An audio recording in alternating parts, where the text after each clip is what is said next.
Hello and welcome to my channel. I'm Tiffany, a retired librarian turned homeschool mom.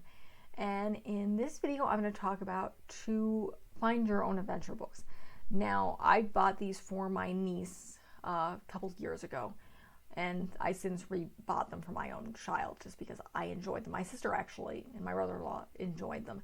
Now, a little backstory. The reason I went looking for these finding adventure books is because I remembered one for my own child. In fact, I'll show it to you. The Hunt for Snuffleupagus Treasure. As far as I can tell, this book's completely out of print.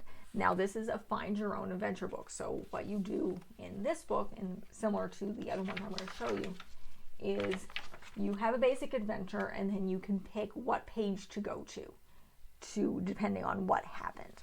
So that's why I went looking for the 2 books I'm going to show you, is because this is for my child. And again, as far as I know, it's completely out of print. You might find it in used bookstores, but not a clue. So the 2 books that I bought for my niece, because at the time she was very much into pirates and mysteries, I believe. So The Quest for the Missing Diamond.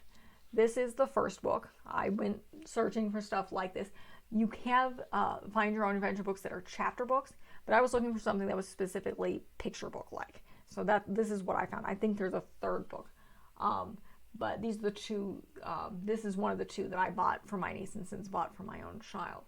So again, this is similar. You have the pictures, and then it tells you can go to a different page, what to do in this case. You can go to page 13 to exit the museum, or go to the next page to examine the display lock. So again, it tells you what page to go to depending on how you want the adventure to go. So it kind of changes.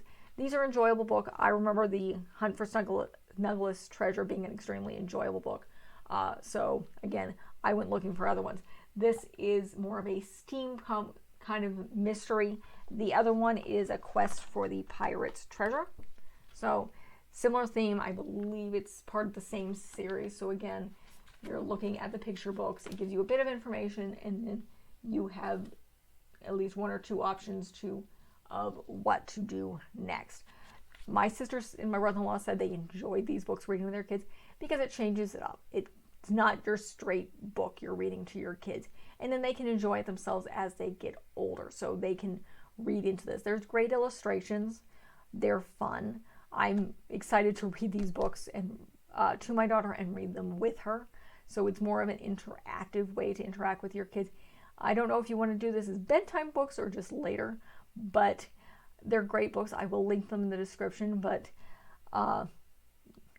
they are, as I said, enjoyable. I think there's more to this series. I'd have to check, and I probably would buy them for my kids. So if your kids are really interested in adventure stories and you're looking for something more engaging than just your straight story, this is a great option. As again, I believe the more common thing is the chapter books of Build Your Own Adventure. I'm not familiar with those. I may review them at a later date, but as of right now, these leans a little bit younger because they're more picture books than they are the plain chapter books, because you have all the illustrations. So great books. That's the reason I bought them in the first place, let alone bought them a second time for my own kid. So that's it for this review. If you like what you see, and like and subscribe, and thank you.